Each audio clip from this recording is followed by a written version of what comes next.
पुरानी कंपनी में, जब मैं कुछ भी नहीं था, मुझे कुछ भी इन्फॉर्मेशन नहीं थी, बट ऐसे कुछ माहौल देखा था तो ऐसा लगा यार डायरेक्ट सेलिंग में कुछ तो बहुत बड़ा हो सकता है, क्योंकि जॉब में जाता था सर, मुझे 12,000 सैलरी थी स्टार्टिंग में। कितनी थी? 12,000 रुपये सैलरी। 12,000 रुपये? Yes sir. फिर मैंने बोला यार 12,000 में अपना कुछ भी नहीं चलेगा, तो मैंने बोला डायरेक्ट सेलिंग करना है। और बाहर से मेरे दोस्तों के द्वारा घर में पता चल गया कि आपके बच्चे ने जॉब छोड़ दी है। और जिस दिन सर घर में ऐसे पता चला कि मैंने जॉब छोड़ दी है, उसके बाद सर मुझे आज भी याद है 2.5-3 साल मेरे मम्मी सर पापा से मैंने बात नहीं की। मतलब 3 साल मेरे मम्मी पापा ने मेरा मुंह भी नहीं देखा और मैंने भी उनका मुंह नहीं देखा सर। रहते आप एक ही घर में थे? नहीं, मैं पुणे में रहता था, वो गांव में रहता था। अच्छा, वो गांव में रहते थे, आप पुणे आ गए, आपने बात ही नहीं करी उनसे? एक्चुअली घर में पता चल गया तो मैंने डर की वजह से सर कॉल ही नहीं उठाया 3 साल उनके, जब तक मैं सफल नहीं हो पा रहा था।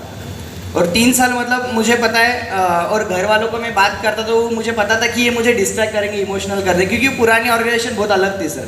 मतलब पैसे इन्वेस्टमेंट करो, ये ऐसे ऑर्गेनाइजेशन थी। और मुझे पता था कि मनी रोटेशन वाले ऑर्गेनाइजेशन में थे पहले, मतलब जिसमें सिर्फ पैसा ले लो और उसके बाद कोई प्रोडक्ट नहीं है, कोई रिपर्चेज नहीं है, उस तरीके के ऑर्गेनाइजेशन में था। और फिर आपने तो फिर घर वालों ने कहा अरे हमने ऐसे बहुत सारे, मतलब पहली बार पापा से जब बात की, मुझे नहीं पता था, पापा को पता चल गए। और पहली बार जब पापा से बात की तो पापा ने मुझे कहा कि तुझे मिलना है, तू कहाँ पे है? अभी मैंने पहली बार मेरे लाइफ में ऐसे देखा कि पापा ने मुझे ऐसे रूडली बात की। मैंने बोला मैं जॉब पे हूँ, मैंने झूठ बोला, क्योंकि मैं छोटा सर, मुझे आज भी याद है 19 साल एज कुछ तो थी, और मैं जॉब पे बोला, मैं जॉब पे तो नहीं था। तो पहुँच गया मेरे विप्रो के कंपनी में जहाँ पे मुझे जॉब लगा था पुणे में। तो मुझे उनका वापस कॉल आया, मुझे पता चलेगा कुछ तो कांड बहुत बड़ा हो गया है। फिर सर मैंने पापा का कॉल उठाना बंद कर दिया। 1-2 दिन पापा मेरे बहन सिस्टर के यहाँ पे पुणे में रहे, फिर उन्होंने 2-3 दिन में मेरा कॉल नहीं उठा तो वो निकल गए, क्योंकि उनका काम तो जो व्यापार तो चालू था। 1 महीना हो गया, 2 महीने हो गए, 3 महीने हो गए। एक बार मम्मी का कॉल आया, तो मैंने दिवाली का टाइम था और मम्मी का कॉल आया और मम्मी रो रही थी जोर से फ़ोन पे, बेटा तू घर पे आ जा, हमें पैसे की ज़रूरत नहीं है, घर पे बहुत सारा पैसा है, पापा का बिजनेस है, तू ये कर ले, वहाँ पे मत जा। बट सर एक मतलब जो अभी मैंने आज बहुत सारे लीडर से भी सुना, जिसको डायरेक्ट सेलिंग की आदत लगी वो कुछ नहीं कर सकता, मतलब बाहर नहीं जाएगा। तो फिर मुझे वो दिन आज भी याद है सर। मम्मी रो रही थी, मैं दिवाली का टाइम था, मैं रोते बैठा रूम पे, मतलब जहाँ पे मेरा फ्लैट था पुणे में, रोते बैठा। और मुझे ऐसे ही एक लीडर ने कहा कि घर वाले इमोशनल करेंगे, तू इमोशनल मत होना। फिर मैं एक्चुअली टूट चुका था, वापस स्ट्रांग हो गया, मैंने ठान ली कि घर वालों को कॉल नहीं उठाना।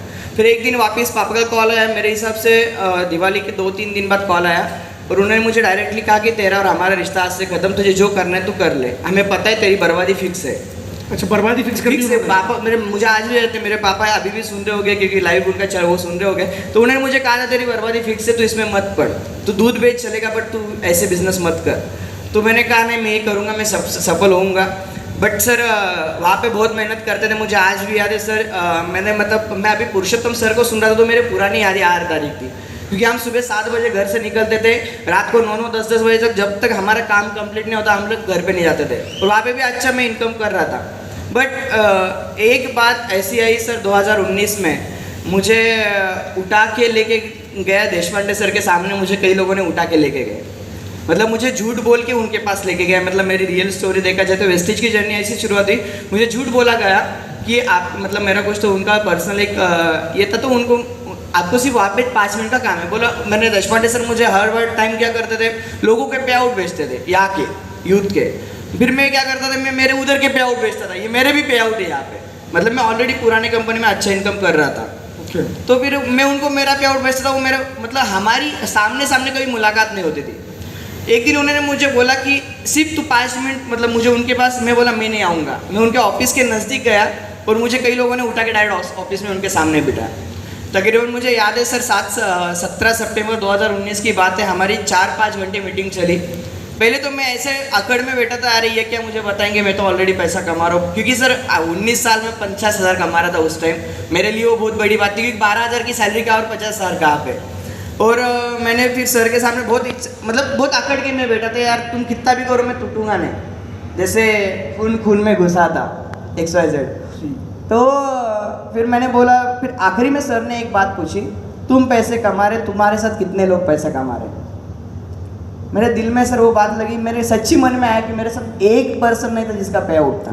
मैं तो पैसे कमा रहा था, बट मेरे साथ एक भी बंदा नहीं था कि जिसका पे आउट था। तो फिर सर ने मुझे वही कहा कि इसके लिए तुम्हें वेस्टेज करना है। तो मुझे याद है कि भैया के साथ मेरी बात करवा दी सर ने। तो मैंने सर को एक ही बात बोला, और सर एक बात ऐसी थी, वहाँ पे ट्रेनिंग ओवरपैक हुआ था, जहाँ पे मैं अदर ऑर्गेनाइजेशन में था। 17 सितंबर को मेरी ट्रेनिंग थी, जहाँ पे 100-150 लोग ऑलरेडी बैठे थे और मैं सर के कैबिन में बैठा था। और सबको ये लगा ये अभी सर अभी तक नहीं आ रहे ट्रेनिंग, तो लोग तो आ गए। फिर मैंने डायरेक्टली इसे और मेरे कई लीडर को मैसेज डाल दिया कि आज मेरी तबीयत ठीक नहीं है और मुझे 2 दिन कॉल मत करना कोई भी, और ट्रेनिंग कोई तो कंडक्ट करना तो कैंसिल कर दो डायरेक्टली। तो फिर सर को मैंने एक ही बात पूछी, बहुत रोया सर, मुझे याद है आज वो दिन कि बहुत रोया, रात पूरी रोया था मैं, क्योंकि वो मतलब बहुत मैंने मतलब घर वालों से नहीं, मेरे पूरे दोस्त मेरे टूट गए इस इंडस्ट्री में आने के बाद। घर वाले छोड़ दिए, रिलेटिव मेरे को बोलने लगे ये फालतू चक्कर में पड़ रहा है इसके कॉल, मतलब इतनी निगेटिविटी मेरे बारे में फैलाई गई थी। सर को मैंने पूछा सर मैं पुरानी कंपनी वालों को क्या कहूँ, या लोग मुझे पूछेंगे तो मैं क्या कहूँ। तो सर ने एक ही बात मुझे उस दिन सिखाई कि बेटा एक ध्यान में रख राहुल, कि किसी ने भी तुझे पूछा तो एक बात बोलना कि तू पहले स्कूल में था, अभी तू यूनिवर्सिटी में आ चुका है, और वेस्टेज एक यूनिवर्सिटी है। तो मैंने उस कॉन्फिडेंस के साथ खुश हो गया, चलो यार अपना नेटवर्क है, हम क्या करेंगे, पुराने मेरी टीम को बुलाऊंगा। सर पुरानी टीम को बोलने के लिए गया, और मुझे तो मैं वेस्टेज में आया था उस कॉन्फिडेंस के साथ, अरे ये तो मेरे लिए बहुत आसान है। और जिस दिन सर दूसरे दिन मैंने सबको एक जगह पे बुला के लिया, मुझे लगा सब लोग आएंगे, और सर सब ने मेरे बारे में गलत गलत मैसेज फैलाना चालू कर दिया पूरे महाराष्ट्र में, क्योंकि सर महाराष्ट्र में सब जगह मेरी टीम थी उस टाइम। कोई नहीं आया आपके साथ? सर मेरे साथ सिर्फ 2 लोग आए थे, एक कीर्ति आई थी और एक अमूल बोल के जो 21 साल का, जो कृतिया वाइफ बन गई है, जो कीर्ति पाई, वो भी एक्चुअली पुरानी कंपनी में हमारी वो आई थी, और हमारी एक्चुअली वो भी MBA HR है बाय प्रोफेशनल, और वो जॉब के लिए आई थी। और वहाँ पे उसने भी ऐसे बड़े मॉल में मुझे स्टेज पे से सुना था, तो हमारी एक्चुअली रिलेशन में आ गए। फिर कोई भी नहीं आया, ये इसने भी ना करेगी। पर यहाँ एक डिस्क्लेमर है कि आपको अपनी डाउनलाइन के साथ ऐसा कुछ नहीं करना जैसे राहुल ने किया। ये एक्सेप्शन है, कई बार ऐसा हो जाता है, पर ये सबके लिए नहीं है। तो सर एक्चुअली इसने भी कुछ शुरुआत में मुझे कहा कि हमें करना नहीं है, मैं तो नहीं आऊँगी। फिर मैंने एक ही काम किया, मैं तो अभी कुछ नहीं, इसको तो लेके जाना पड़ेगा। फिर आखिरी दिन हमारे सर इतने झगड़े हुए, इसने मेरे सामने 2 ऑप्शन रख दिया, एक तो वो कंपनी नहीं तो मैं, मतलब वेस्टेज नहीं तो मैंने कहा मैं मेरे सर के साथ जाने वाला हूँ, क्योंकि सर मैं एक्चुअली बहुत परेशान था। मन पैसे कमा रहा था, बट वो जो पैसा आ रहा था ऑलरेडी जा रहा था उतना ही, क्योंकि लोगों के उत्ते में मतलब। अब आप वेस्टीज में आ गए, तो वेस्टीज में आगे सफर कैसा रहा? कितने महीने में कितनी क्या सफलता मिली? आपकी वर्किंग क्या रही?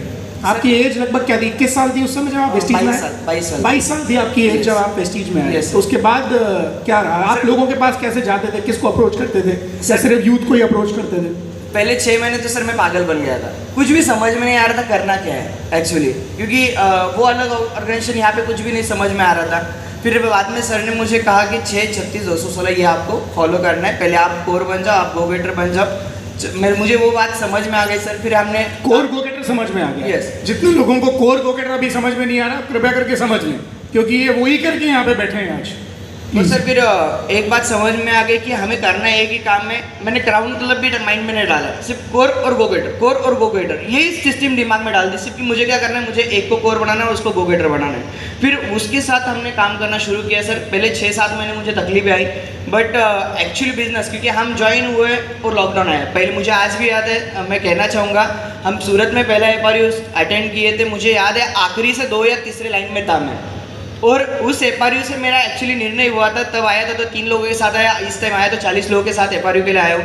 बट एक बात अलग है, उस टाइम था पीछे बैठा था सर, अब आया तो अगले 4थे रो पे आ गया।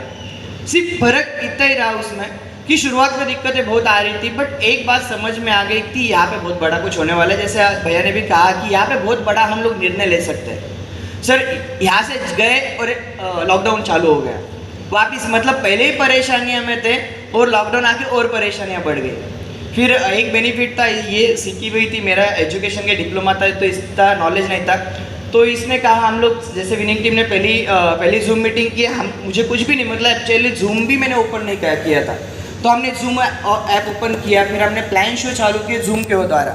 मतलब मैं आज सर कहूँगा कि मेरी जितनी भी टीम है 99% टीम पूरी ऑनलाइन के द्वारा मेरे साथ जुड़ चुकी है, 99%। आप किसी को जानते नहीं थे पहले से? सर मेरा पूरा नेटवर्क, 2 लोग छोड़ गए, मतलब ये 2 लोग भी अननोन ही है मेरे लिए। 100% नेटवर्क सर कोल्ड कॉलिंग के, 100%। एक भी मेरा नज़दीक का दोस्त नहीं है आज बिजनेस में, क्योंकि पुरानी कंपनी में सर पूरा मैं खो चुका था। ना रिलेटिव है, ना दोस्त है, ना रिश्तेदार, कोई नहीं है आज मेरा इस बिजनेस में। कैसे करते हैं कोल्ड कॉन्टैक्टिंग, कैसे करते हैं? थोड़ा सिखा दीजिए, आज बहुत सारे लोग बैठे हैं, सर कोल्ड कॉलिंग जैसे कि हम लोग फेसबुक पे कोई पोस्ट आती है तो पोस्ट पे हमें नंबर मिलते हैं, कॉन्टैक्ट्स मिलते हैं, तो हम लोग उन्हें डायरेक्टली कॉल करते थे। जैसे अभी मुझे किसी का भी, मैं ये नहीं देखता था कि कौन से पोस्ट पे नंबर है, सिर्फ नंबर मिल जाए बस, नंबर 10 डिजिट दिखते हैं, 10 डिजिट मिल जाए बस। तो वो डिजिट मिल रहा है तो मैंने एक काम शुरुआत किया सर, उसमें ऊपर कॉलिंग करना शुरू किया। फिर मैंने एक सिस्टम उसमें लगाई थी। अभी जैसे कि एक कोई पर्सन है, मैं उसे कॉल करता हूँ तो डायरेक्टली मैं उसे कॉल करता हूँ, सर नमस्ते, मैं राहुल बात कर रहा हूँ। एक्चुअली हम एक प्रोजेक्ट के ऊपर वर्क कर रहे हैं, जिस प्रोजेक्ट के द्वारा आज हज़ारों लोगों के लाइफ में एक एक्स्ट्रा इनकम सोर्स आज रहा है। और सर हमें ऐसे पता चला है कि आज आपको भी कई इनकम सोर्स की ज़रूरत है। तो वो ये नहीं बोलता MLM तो नहीं है, वो मेंबर बनाने का काम सर तो नहीं है, मेरे को नहीं करना। शुरुआत में बहुत सारे ऐसे दिक्कतें आई, बट लॉकडाउन में ऐसी चीज़ थी कि लोगों को ज़रूरत ही थी। हम ऐसे चीज़ सिस्टम में काम, क्योंकि लॉकडाउन में सभी को पैसे की ज़रूरत थी और सभी को घर से कुछ ना कुछ करना था। तो मुझे एक बात तो पता चली कि सब कोई ना कोई अपॉर्चुनिटी देखना तो Zoom पे आएगी, ढूंढ रहा है, और हमारा एक ही काम था कि उसको कुछ भी करके सिर्फ Zoom पे लाना है। ये हमने माइंड में सब लीडर लोगों ने फिक्स किया था। और जब वो Zoom पे आता था तो उसके बाद आप उनको WhatsApp पे लिंक भेजते थे? व्हाट्सएप पे लिंक भेज देते। पहले हम लोग उन्हें कहते थे कि आप इंटरेस्टेड होगे तो आप मुझे व्हाट्सएप पे हाई मैसेज डालिए, नहीं होगे तो मुझे बता दीजिए, मेरे पास बहुत सारे अपॉइंटमेंट बाकी है, आपको नहीं है तो ऑलरेडी लोग वेटिंग पे।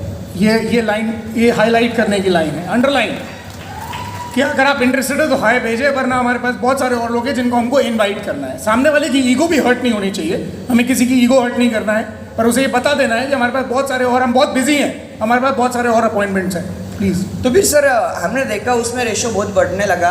मतलब मैं ग्रुप पे भी हर टाइम शेयर करता था, कोविड में हमारी एक भी मीटिंग सर 100 लोगों के नीचे कभी हुई नहीं आज तक। सब नए लोग, सब नए लोग, 100 लोग नए लोग, 100 लोग नए लोग एवरी टाइम होती थी। कभी कभी मैं सर से रिक्वेस्ट करके उनकी लिंक मंगाता था, क्योंकि मेरे मीटिंग में तब लोग मतलब लिमिट कम की और लोग ज़्यादा हो रहे थे। सही बात है। तो फिर सर वही एज इट इज़ हमने शुरुआत की। फिर उसमें सर पहले 3-4 महीने में जो कुछ भी मतलब जो परेशानी हमारे दिमाग में बैठी थी बिजनेस कैसे करे, वो बिजनेस ऑटोमेटिकली चल पड़ा उसमें, क्योंकि लोग आने शुरू हो गए।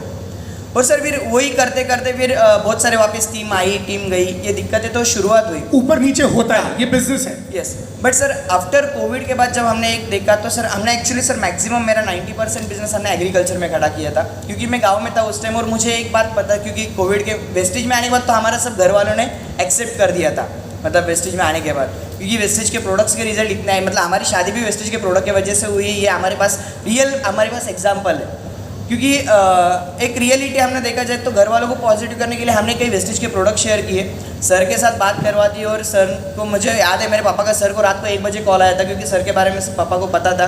तो मेरे पापा ने उनको कहा, सर मैं आज पूरा फ्री हो गया कि मेरा बेटा आपके पास आ गया।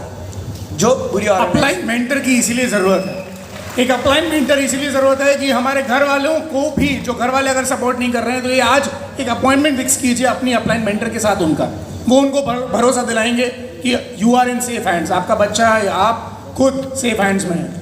तो सर फिर उसी दौरान फिर हमने एग्रीकल्चर में काम करना शुरू किया। सर आज देखा जाए तो मेरे पास तकरीबन ऑल ओवर महाराष्ट्र में ऐसा कोई डिस्ट्रिक्ट नहीं है जहाँ पे मेरी टीम नहीं है। आज महाराष्ट्र में एवरी डिस्ट्रिक्ट में सब जगह पे आज मेरे लोग वर्किंग करते हैं। और तकरीबन अभी तक सर मैंने 28,000 लोगों को प्लान दिखाया है। 28,000 लोगों को प्लान दिखाया है, इंक्लूडिंग ऑनलाइन? यस, ऑनलाइन में। सर अभी कल ही एक्चुअली ये प्राउड फील बात है सर, वेस्टेज क्यों करना है इसके पीछे का मैं रीज़न बताऊंगा। कल हम लोग यहाँ पे बैठे थे सर, और पिछले हफ्ते हम यहाँ पे आने से पहले हमारी एक मीटिंग हुई थी कोल्हापुर में। और सर उस मीटिंग के वीडियो न्यूज़ चैनल पे आ गए कोल्हापुर के। सर हम दोनों यहाँ पे रो रहे, मतलब हमारे आंखों में पानी आ गए कि पिछले बार में आए थे तो हम लोग पीछे बैठे थे। सर अभी मेरे पास उसके फोटोग्राफ्स हैं, न्यूज़पेपर में भी उस मीटिंग्स के फोटोग्राफ आ रहे हैं, आज न्यूज़ चैनल में। मतलब एक बात हमें कॉन्फिडेंस आ गया कि हम जो भी कर रहे हैं अच्छा काम कर रहे हैं। और फिर इसके द्वारा सर आज देखा जाए तो ऑल ओवर महाराष्ट्र में हमने काम खड़ा किया। और वो करते करते मतलब आज जहाँ पे भी जाते हैं वहाँ पे टीम खड़ी होती है। सर कभी कभी ऐसे फील होता है कि कहाँ पे भी जाते तो लोग मिलने आते हैं। और एक टाइम ऐसा था हम लोगों के पास जाते तो लोग भाग के जाते थे, मतलब जहाँ पे भी जाते थे। राहुल, क्या आपका एवरेज चेक है, क्या हाईएस्ट चेक रहा आपका वेस्टीज से? सर कोविड का टोटल इनकम है हमारा दोनों का मिला के 12.5 लाख रुपए, और अभी तक का वेस्टेज का टोटल इनकम है हमारा 18.5 लाख रुपए, 2 साल का टोटल। ये लगभग 2 से 2.5 साल के समय में? यस, कोविड का तो है हमारा दोनों का मिला के 12.5 लाख रुपए इनकम हुआ है अभी तक। मैं आपसे पूछना चाहूँगा एक सवाल। जी सर। आपको आपके पति पे गर्व है? बिल्कुल सर। ऐसा तो नहीं आपको लगता हो कि यार ये क्या काम करते हैं पता नहीं, दुनिया के लोग तो सब जॉब करते हैं, कोई और बिजनेस करता है, पर ये क्या काम है, ऐसा तो नहीं लगता? आपने भी किया है, हालांकि बिजनेस में आप थे और आपको आप भी मिले इस बिजनेस के थ्रू, पर ऐसा तो नहीं लगता कि आप कोई अनस्टेबल काम कर रहे हैं? इनसिक्योरिटी फील तो नहीं होती आपको? बिल्कुल नहीं होती सर, क्योंकि जब मैं फर्स्ट ऑर्गेनाइजेशन में उनसे मिली थी तब उनका ऑरा ही ऐसा था कि उनको देख के मैं उस ऑर्गेनाइजेशन में ज्वाइन हुई थी। तो जब भी मैं उसके बारे में बात करती तो मेरे सच में आंखों में आंसू आ जाते कि इतना प्राउड फील होता है, हर बार होता है सर ऐसा। उसके बारे में बात करूँ तो रोना ही आता है, बाकी कुछ नहीं होता। तो इससे आप जान सकते हो कि कितना प्राउड होता है मुझे इससे। और आप किस तरह सपोर्ट कर रही हैं अभी राहुल को इस बिजनेस में? समय हर कदम पे उसके साथ हूँ। मतलब मेरा MBA हुआ है, मैंने अच्छी जॉब छोड़ के यहाँ पे आई हूँ। कहाँ पे? कई बार माइक दीजिए सर। एक्चुअली ये जब मैंने वेस्टेज में आया तो इसने मेरा साथ छोड़ दिया था, भी फ्रैंकली बोलता हूँ, क्योंकि इसको मेरे ऊपर भरोसा नहीं था। हाँ, अब सही बात निकल के आई है। और फिर ये गई जॉब के लिए, तो मैं सर को बोला सर वो जॉब करना चाहती है। सर ने बोला करने तो कोई दिक्कत नहीं है, तुम वेस्टेज कर लो। फिर सर उसको, क्योंकि उसका एजुकेशन अच्छा हुआ था ऑलरेडी, अच्छे यूनिवर्सिटी से वो पास आउट है, तो उसको MBA HR थी पुणे में, उसको टाटा कम्युनिकेशन में जॉब भी मिला। और शुरुआत में हमारा पे आउट भी थोड़ा सा नीचे ऊपर गया, तो उसको 42,000 सैलरी हो रही थी, तो उसमें हमने बिजनेस खड़ा कर लिया।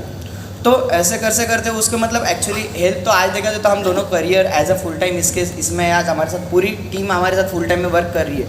बट आज भी याद है कि शुरुआत में इसने भरोसा नहीं रखा था, बट जैसे जैसे वेस्टेज का मेरा एक पे आउट आया 61,000 उसके एक 6 महीने के बाद में, मतलब वेस्टेज का 6 मंथ का मेरा पे आउट था 61,000 रुपीज़। और उस टाइम 6 महीने में 61,000 पे आउट आया था मेरा पहले 6 महीने में। यस, पहला चेक सर मेरा 328 रुपये था, दूसरा चेक 750 रुपये था, तीसरा चेक 4,500 रुपये था, चौथा चेक मेरा 6,000 के लगभग था। 5वें महीने में मैंने स्टार किया था, और 5वें महीने में स्टार किया था, और 6ठे महीने का चेक मेरा 61,000 क्रॉस हुआ। 6 महीने में 61,000 रुपीज़ इस कोविड में सर, फर्स्ट 6 मंथ्स, और जब कोई आया नहीं था। यस। तो सर मतलब एक्चुअली आज देखा जाए तो पूरी मतलब हम लोग जहाँ पे भी प्लान दिखाने जाते हैं या जहाँ पे भी आते हैं, हम दो लोग जाते हैं, दोनों साथ में जाते हैं। और आउट ऑफ महाराष्ट्र के, मतलब महाराष्ट्र में बाहर के जो प्लान होते हैं वहाँ पे मैं अकेला जाता हूँ, और ये सिटी के पूरे प्लान, ये अहमदनगर में सब जगह ये पूरा प्लान ये हैंडल कर। अच्छा, आप एक बार मैंने और बात की थी आपसे, तो मुझे पता चला आप लोग मास कॉलिंग करते हैं।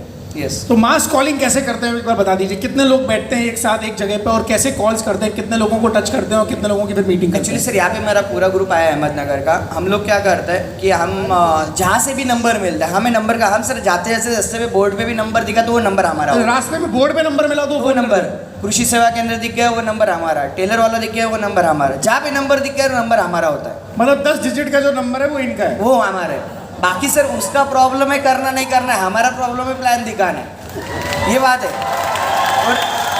और हाँ, एक बात तो पक्की है सर, अपना ज्वाइन नहीं होता पर पराया पक्का ज्वाइन होता है, क्योंकि उसका दर्द उसको ही पता है। और हम लोग सर एक ऑब्जर्व हम लोग हर टाइम करते थे, मतलब आज मैं अमोलिया के थे, हम लोग एक ऑब्जर्व करते हैं, जिस दुकान में भीड़ नहीं है वो नंबर अपना है ज़्यादा से ज़्यादा, मतलब उसके पास, जिसके पास अभी कोई कटिंग वाला है और उसके पास भीड़ नहीं है तो नंबर वो हमारा है। और फिर हम लोग उसे कॉल, जैसे अभी मैंने कॉलिंग की, सब लोगों को हम लोग नंबर डिस्ट्रीब्यूट करते हैं, सब लोग उसके ऊपर कॉलिंग करते हैं, एवरी लीडर्स। अच्छा, नाम पता हो चाहे नहीं पता हो, नहीं पता, कोई नंबर चाहिए। नाम तो हम लोग ऐसे भी निकाल लेंगे ट्रू कॉलर से नाम तो वैसे भी निकल जाएगा। और फिर हम लोग उसे कोल्ड कॉलिंग बताते हैं। सर मैं कितने लोगों को आपने, कितने लोग बैठ के कितने लोगों को कॉल किया? सर अभी हमारा एक ग्रुप अहमदनगर में जो ग्रुप बैठता है वो हमारे मतलब 10-12 लोग डेली रहते हैं, और उसमें से देखा जाए तो हर रोज़ सबको 20-20 कॉल, अभी कोविड से तो हमने ऑनलाइन चालू किया ये सब। फिर ऑल महाराष्ट्र की जो जहाँ पे भी टीम है सर, हम सबको नंबर प्रोवाइड करते हैं। जो नंबर कहाँ से भी आन दो, नंबर आ गया ना वो नंबर प्रोवाइड करो, और नंबर प्रोवाइड करके कॉलिंग करना सिर्फ उनको। कॉलिंग करने के बाद आपका काम सिर्फ मीटिंग में लाना, और मीटिंग में लाने के बाद तो सिस्टम काम कर देगी, उस सिस्टम का जो काम है वो।